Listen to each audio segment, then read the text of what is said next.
sa lahat na nandito sa Zoom natin ngayon and also sa ating I Will Facebook Live. Yan. Good morning, good morning. So hi, my name is Coach Benny. I'm from the Supiñas. Yan.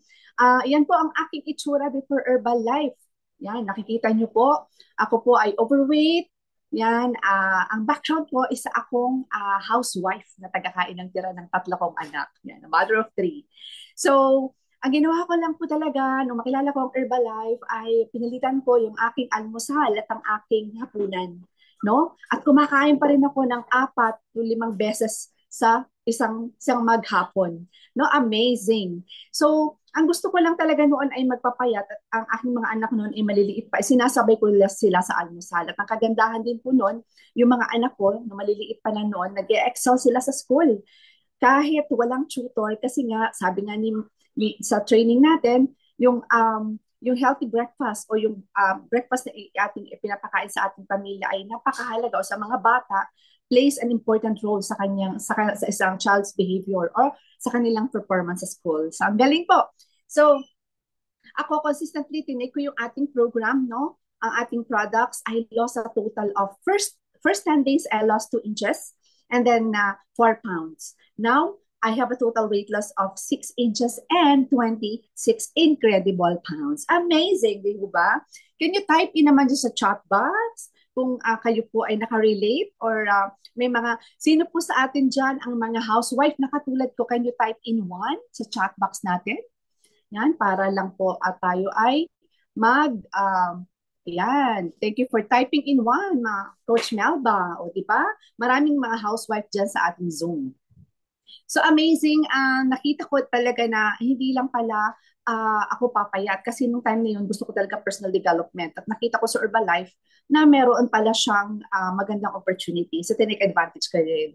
Nag-aral ako, inaral ko kung ano yung best level which is supervisor, no? Dahil dito dito maiiba talaga yung lifestyle, no? Pag supervisor ka, meron kang passive income na pwede mong at hindi lang yun, pwede mong maipamana sa pamilya. Basta maging curious kayo sa mga bago po dito. So yan, a healthy aging, ginamit ko yung products natin and flexibility and mobility. And of course, yung result ko na to, nagamit ko yan para ako makapag-build ng team. Okay? Tapos, ito pa pala, ang aking mga favorite products po, bukod sa Ality and Shake, yung ating pinakabago na Active Fiber Complex, ang bilis po makapagpanipis ng katawan, maganda sa digestion. Vitamin and minerals, fiber and herbs, hindi pa rin ako nawawala ng fiber bond kahit na may Active Fiber Complex kasi sa aging na katulad natin, I'm 53, sa aging, kailangan talaga natin ng more fiber every day, okay? And extra cal, and of course, ocular defense. Ocular defense, favorite ko yan kahit wala akong salamin na nagdo-drive ay hindi mahapdi ang aking mga mata. So, bakit VNC community? Because itong VNC community na ito ay lagi ko nilulook forward every morning. Basta ako ay nandito lang at meron akong internet, nakatune ako because gustong-gusto ko yung energy ng mga tao at coaches sa loob ng ating VNC. Nakakahawa po yung kanilang positivity at yung kanilang eagerness to share yung mga magagandang testimonials, results ng mga members natin and laging nagbibigay ng mga panibagong topic para lalo madagdagan ang mga information natin. And of course, sa Herbalife, isa sa mga events na nakapagpabuhay sa akin at nakapagpalalim ng purpose ko in life is when I attended my first spectacular. Doon ko nakita that Herbalife is really a billion-dollar company na may magandang purpose, which is talagang to make the world healthier and happier. And doon ko nakita na ang Herbalife ay talagang very stable at gusto ko yung company na na-establish na talaga at yung ito kasi pagkain ng Herbalife, yung products natin, no? So, everyday kakailanganin ng mga tao, hindi mauubos. And alam naman natin, napakalaki ng dito pa lang sa Pilipinas, population natin kulang na kulang na. Kaya we need more coaches. Kaya guys, if you are in the Zoom right now, your time is you just join in time. Baka tamang-tama lang kayo na nandito kayo ngayon. We need you. We need more coaches para mas mapalaganap natin at mas maraming healthy sa ating paligid. At higit sa lahat, maranasan nyo rin yung mga naranasan namin na with Herbalife, with Herbalife marketing plan, dito po, nagkaroon talaga kami ng lifestyle, hindi lang yung magandang result namin. So yan, mas malakas ako ngayon, people say I look younger, and hindi ko ihihinto ang Herbalife hanggang may hininga Herbalife tayo. That's why I love Herbalife. So, excited po ba kayo sa ating topic? Because I have the best special topic. Napaka-iksi lang po nito. At ito po ay ang topic natin is how to build muscles. At bakit importante? Ano ang role ng protein para makapag-build tayo ng muscles? Are you ready? Type in A if you are ready. Because this is exciting na marami tayong matututunan sa aking special topic. Okay? So, thank you, Coach Jessie, for typing in A. So, how to build muscle effectively and the role of protein, diet, and exercise. So, ang ating goal palagi dito is be the best version of you. And this topic galing po sa ating kay ating Director ng Worldwide Nutrition Education and Training, Susan Bowerman. Yan. So bakit nga ba importante? Tanong ko muna sa atin sa mga nakikinig dyan sa ating FB Live at saka dito sa Zoom. Bakit ba mahalaga ang muscle? Sige nga, kahit ano lang, one word, two words lang. Bakit mahalaga ang muscle? Para ba hindi ka tatanda? Hindi ka magsasag? Para ba mas malakas ka? Ano po yung inyong idea dyan? Yan, para matatag ka. O, yung hindi ka basta matutumba kahit masagi ka ng ibang tao, di ba? Ganyan. So, kapag ang ating muscle ay hindi nag-decrease or nakakapag-build pa tayo ng lean more muscle, alam nyo, mas nakakabata din. Kasi firm ka hindi ka lawlaw.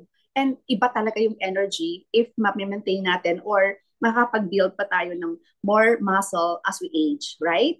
So, muscle is crucial for overall health, no? And functionality and quality ng life natin. So ang muscle kasi, yan, ang muscle napakahalaga kasi ito ay tumutulong sa pag-facilitate ng movement ng ating katawan, from walking, from running, to typing and smiling. Ginagamit natin yung mga muscles natin.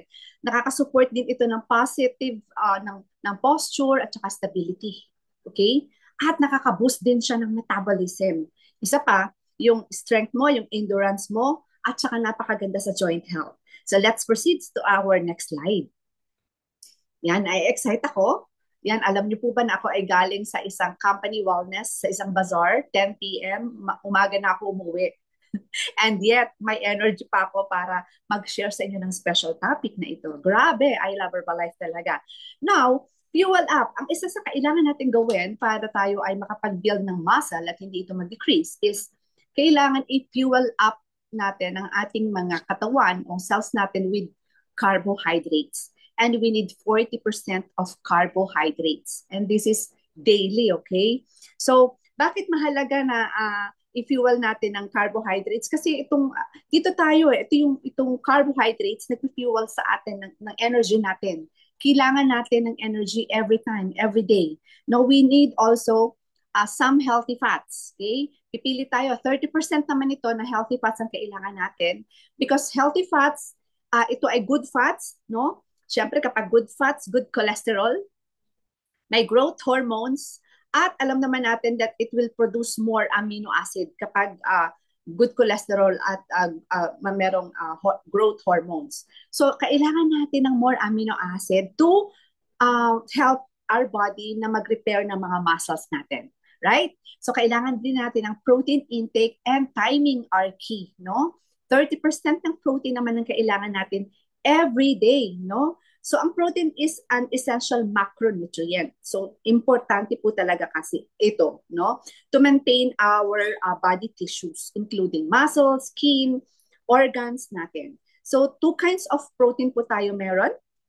We have plant-based protein, yan, na very low in saturated fat and cholesterol, at tumutulong din siya sa weight management mo. So, isa pa yung animal-based naman, high in saturated fat ito, at pwede din itong makapag-increase ng ating bad cholesterol at pwede din mag-link ito to chronic disease naman. So, yan. Sa ating next slide po, we have questions po dyan. So, yan muna, for muscle gain, nakikita niyo po sa picture, no? Sa picture natin, pag muscle gain ang kailangan mo, itong ating kailangang bibilihin or i-prioritize na magkaroon sa ating harapan. Nuts, yan, ng avocado, these are good fats, no? Yan. And yan, kung nakita nyo pa, peanut butter, banana, coconut, yan. And sa fat loss naman, dalawa yan eh. Muscle gain and fat loss. Yan. Tips na ito ha. Yan, berries, broccoli, watermelon, yogurt, and mga whole grains for fat loss. So tanong, how to spread your protein intake and how often should you eat, no? Okay, paano ba natin how to spread your protein intake? Syempre kailangan ika-calculate mo yung daily protein need mo. Dapat alam mo po yan. For example, kailangan mo ay 120 grams of protein araw-araw. So mag-aim for 20 to 40 grams of protein per meal and or snack. Okay? And what to eat? Ano ba yung dapat mong kainin kung ikaw ay nag-workout? Kasi talaga dito, we're recommend talaga workout. Kasi ang pinapromote natin is 80% nutrition and 20% exercise. Naalala ko tuloy nung nag-gym ako. Sabi ko sa instructor ko po, Coach, gusto ko lumiit ang braso ko at lumiit ang aking puson. No? At yung lapad ng likod ko mabawasan. Sabi sa akin ng coach, Coach, ito po ay hindi po tayo magic or hindi po tayo doktor. So dito, importante pa rin po ano ang kinakain natin araw-araw. O, 'di ba? Doon pumapasok na 80% talaga is what we eat, no? Nutrition para makuha natin yung ginugol natin. So what to eat before workout? So kailangan natin mga whole grains to sustain energy, yan, yung protein to support muscle repair. Okay? At saka mga lean meat, yan, para tayo ay mag-produce ng more lean muscle, and yogurt, plant-based protein, yan. Protein shake, yun ang kailangan natin. At ano naman ang kailangan natin after workout? No? After workout, yung mga protein snack, waffle, ganyan, bites, pwede din ang hard-boiled egg para sa muscle recovery, yung after workout na pwede mong kainin, cottage cheese, mixed nuts, pwede din yun. And fruits or carrot, apple, mga ganon, pwede mo siyang maging options. Okay? And avoid natin yung mga processed snacks na madalas dala-dala natin tulad ng chips or cookies, no? Because ito ay mga sugary options natin na nagli-lead to energy crashes. Pag kumain ka ng mga biscuits, parang okay lang, nabusog ka ng saglit, maya-maya gutom ka na naman, uhaw ka, you tend to eat more of yun, mga sugary, very high in sugar na mga options. So, how to gain muscle? How to gain muscle without putting on fat? Diba? Napakahalaga niyan. So, tip number 1, i-prioritize mo talaga ang protein intake. Huwag ka na muna mag-isip kung ano yung mga pwede mo pang i-substitute dyan. Importante, unahin mo ano ba yung protein or plant-based protein na po pwede mong kainin. At syempre sa atin sa Herbalife, we recommend our products. Okay? But meron din naman, pwede din ng egg, tofu, protein balls, ganyan. Tapos focus ka sa quality ng carbohydrates mo para mag-provide ng energy for you at para sa workout mo at masupport yung recovery nito. Tapos healthy fats pa rin. Bumabalik pa rin tayo sa una. Carbohydrates, good fats, and protein. Tama? So, kailangan po natin yan para, especially ngayon, tayo ay kahit mag-holiday na, priority pa rin natin tayo ay makapag-workout, papunta sa gym, makapagbuhat, makapag-lift ng weights, importante din yun, or mag-run, any exercise na, form of exercise na pwede mong gawin natin para tayo ay mag-improve pa lalo yung ating physique, no? So, monitor yung progress natin, kailangan natin be patient at maging persistent tayo, okay? So, sa ating next slide po, I'm gonna promote or suggest yung ating own products para sa ating result. So kung nakikita nyo muna sa photo na yan, kunwari ikaw yan, lalaki, ang week 1 mo yan, medyo para kang, hindi ka naman mataba, hindi ka rin naman payat, tama lang. So ang ating talagang pinapractice is 90 days talaga para makuha natin yung result na ating ginugol. No? Week 1, makikita mo ganyan. And then as you proceed to doon sa ating, as you kumbaga weekly, makikita mo yung talaga yung magiging result mo. Just be consistent sa program na ibinigay sa ng coach mo, kung ano yung dapat mong kainin, ang dapat mong iwasan, hydration, importante, quality ng tulog, importante yan. So makikita mo sa week 12 mo, yan, which is ika-third month mo talaga, na nag-bulk ka, lean bulk, no? Pero mababa ang body fats mo niyan and you look younger at iba yung energy. Okay? Ganyan kaganda kapag may support system din ng coach and right products na ipa-partner mo with your exercise. Okay? So next po, we have this. Yan, sabi po di po, ito si Denise Cervantes is our certified personal trainer, specialist, no, and sports performance and fitness education ng Herbalife. At meron siyang tips for us for strength training. Sabi niya dito, how many sets and reps are needed to build muscle? And here, sabi niya, you can customize your set and repetitions ranges depende sa goal mo.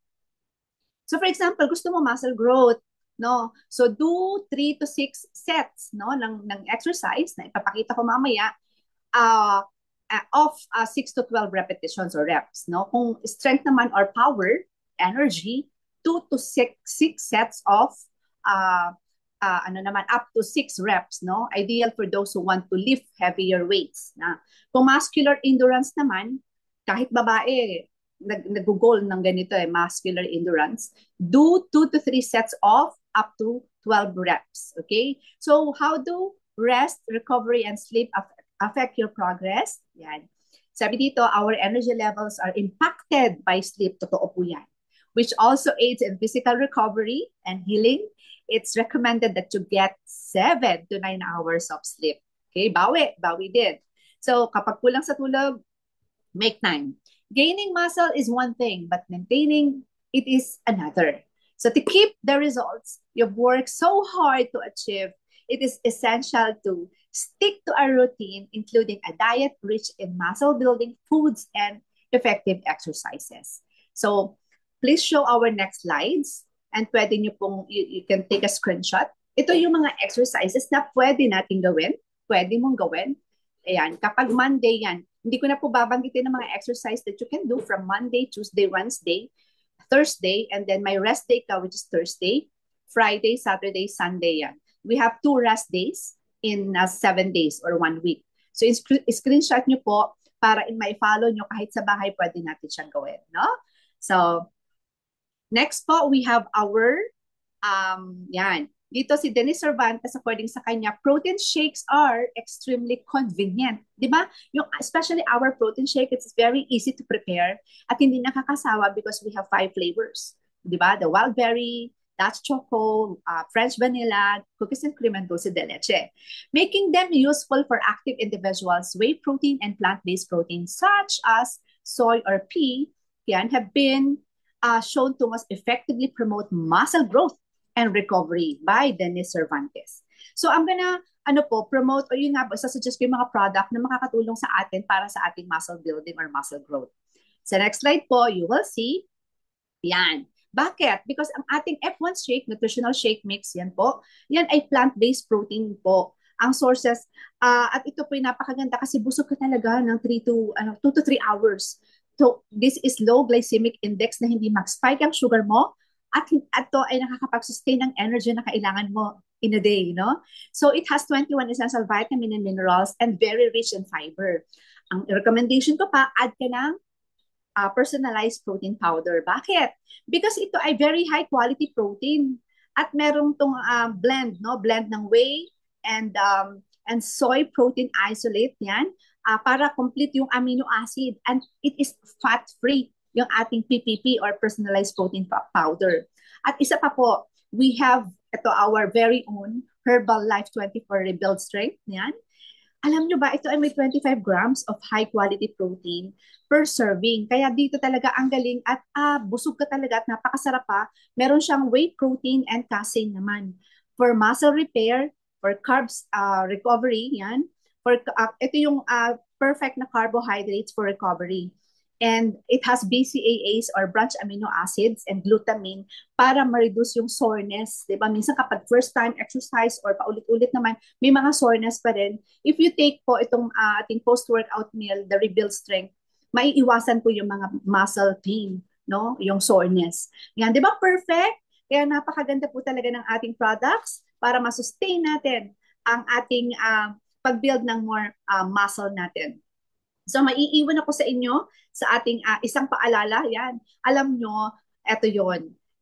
dapat talaga gumalaw tayo kasi our body is designed para gumalaw. So muscles don't grow in comfort zones. Kaya piliin natin talaga na mag-find ng time para tayo ay makapag-ehersisyo, gumalaw at magpalakas palalo. So this is your Coach Benny. Thank you for having me. Ayan, salamat, salamat, salamat. God bless you all. Thank you. Yes, thank you, Coach Benny. So, ang coach na hindi